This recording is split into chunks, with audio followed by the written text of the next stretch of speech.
అది 1885 ఇంగ్లాండులోని ఒక ప్రాంతం. ఫిబ్రవరి నెల 8వ తేదీ అర్ధరాత్రి. 160 కిలోమీటర్ల వరకు దెయ్యాల పాదముద్రలు. అసలు ఏం జరిగిందో మనం వీడియోలో క్లియర్గా తెలుసుకుందాం. వీడియోలోకి వెళ్ళే ముందు నా వీడియో మీకు నచ్చినట్లయితే సబ్స్క్రైబ్ చేయండి, షేర్ చేయండి. దెయ్యం పాదముద్రలుగా చెప్పుకున్న ఆ ప్రింట్స్ ఏకంగా 160 కిలోమీటర్ల వరకు ఉండడం ఆ ఘటనపై ప్రపంచం చర్చించుకునేలా చేసింది. అసలు ఏం జరిగింది అనేది మన వీడియోలో తెలుసుకుందాం.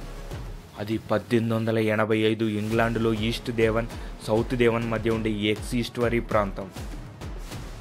అక్కడే రాత్రి వేళ జరిగింది. ఫిబ్రవరి నెల 8వ తేదీ రాత్రి మంచు బాగా కురిసింది. ప్రజలంతా ఇళ్లలోనే ఉండాలని, బయటికి రావద్దని ప్రభుత్వం హెచ్చరించింది. ప్రజలు ఇళ్లలోనే దుప్పట్లు కప్పుకుని ఉండిపోయారు. ఆ రాత్రి వాళ్లకు ఒక గండంలా గడిచింది. తెల్లారు రోడ్లు చూస్తే అంతా తెల్లటి ప్రపంచం. ఇళ్ళు, చెట్లు, రోడ్లు మొత్తం మంచుతో కప్పబడి ఉన్నాయి. అవేవి వాళ్ళను ఆశ్చర్యపరచలేదు, కానీ ఒక విషయం వాళ్ళను స్టన్ అయ్యేలా చేసింది. ఇంగ్లీష్ లెటర్లో యువాకారంలో ఒక ముద్దలు ఉండడం వాళ్ళందరూ గమనించారు. అవి ఏ ఇంటి దగ్గర, లేదంటే ఒక రూమ్ దగ్గర, లేదంటే ఒక రోడ్డు దగ్గర ఉంటే వాళ్ళకంత ఆశ్చర్యం కలగకపోదు. కానీ అవి ఏకంగా 160 కిలోమీటర్ల వరకు ఉన్నాయి. అవి ఎవరి పాదముద్రలు? అంత దూరం అర్ధరాత్రి వెళ్ళిందెవరు?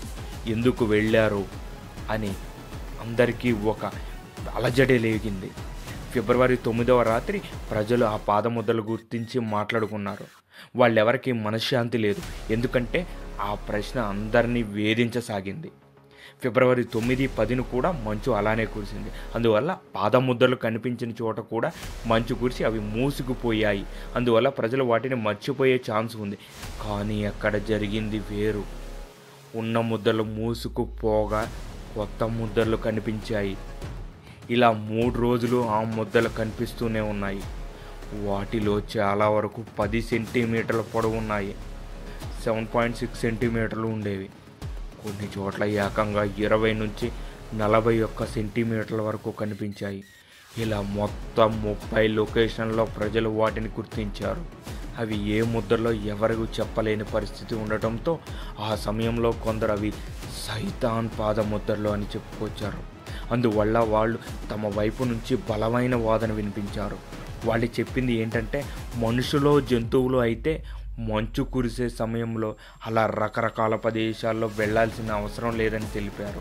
అలాగే రాత్రికి రాత్రి 160 కిలోమీటర్లు వెళ్ళడం ఒక మనిషి వల్ల కానీ జంతువు వల్ల కాదని చెప్పారు.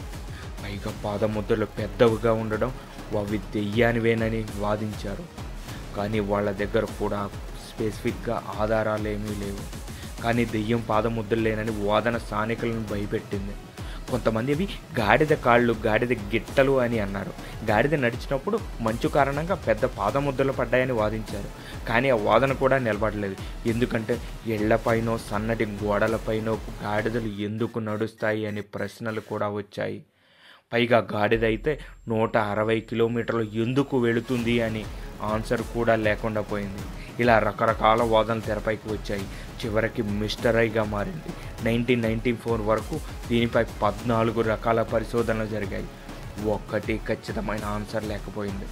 కొంతమంది పరిశోధకులు అసలు 160 కిలోమీటర్లు అని కనిపించాక లేక అలాంటి తప్పుడు ప్రచారం చేశారా అని ఇప్పుడు ప్రశ్నిస్తున్నారు. కానీ ఆ ప్రశ్నకు అప్పుడు ఆన్సర్ లేదు, ఇప్పుడు ఆన్సర్ లేదు. ఇలా ఆ పాదముద్రలు డెవిల్స్ ఫుట్ ప్రింట్స్ అని ఫేమస్ అయ్యాయి. Thank you boss. నా వీడియో మీకు నచ్చినట్లయితే సబ్స్క్రైబ్ చేయండి, షేర్ చేయండి.